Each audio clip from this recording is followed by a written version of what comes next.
Welcome to the home of Margaret and Alonzo Roberson. This mansion was built in Binghamton in the very early 1900s by the couple. They were the first and last people to ever live in this house.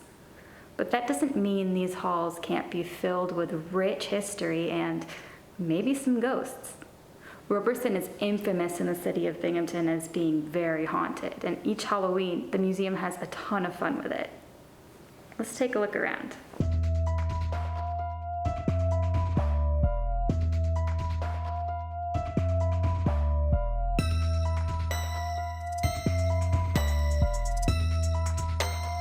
In 1907, Alonzo and Margaret Roberson moved into their brand new Front Street mansion. By this point, the couple knew they weren't going to have any children, so the house was structured to serve them and their staff. They lived in that house until they died, Alonzo in 1934 and Margaret in 1953.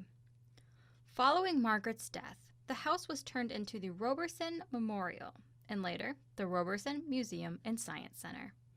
However, since then, there have been numerous tales of unusual events, hauntings, and lore. The most infamous ghost in the museum is the ghost of Alonzo himself.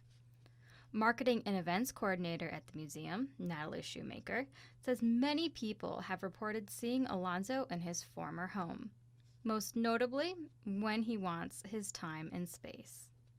And Alonzo has a tendency to like to usher people out of his mansion after a certain hour, so he'll give a very firm when it's time to go. Our executive director and his family had a small encounter with Alonzo, all hearing a man very clearly clearing his throat when they were here quite late after hours.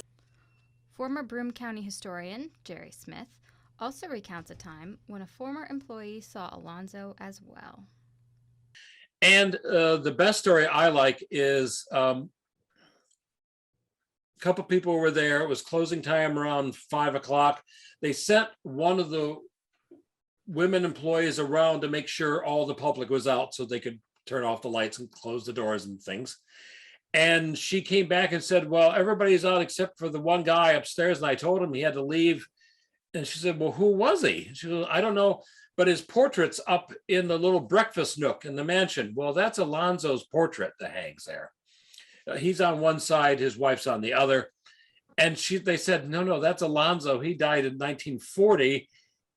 And she screamed and ran out and refused to ever come back to work. Closing time isn't the only time Alonzo shows up. Children have often reported seeing a man follow them around and make funny faces at them. While the Robersons didn't have any children, it is thought Alonzo enjoyed the company of children and making them laugh. As for Margaret, she doesn't come around quite so often, though there is a story that she can sometimes be seen in her parlor window, facing out to Front Street. Now, Smith says that Roberson used to have a stage that housed many performances, and there are legends of a child ghost. When what is now Sears Harkness exhibit space, that was a theater. There was an actual stage. The pipe organ could come up and play because there's a pipe organ built within it. There was performances. It held about 200 people, I believe. Then they took that out, made it a flat exhibit space. But there were stories that people who were in the performing end would always get bothered, that there would be the ghost of a little girl who would sit on the rafters and laugh at them and such. Except we don't know what little girl this would have been. The Robersons didn't have any children, though some of their servants might have. For more Roberson stories and legends, visitors are invited to attend the museum's ghost tours on Friday and Saturday nights in October. You'll get to hear even more stories about the couple as you walk through their former home. Thanks for tuning in to this edition of Haunted Binghamton and Beyond.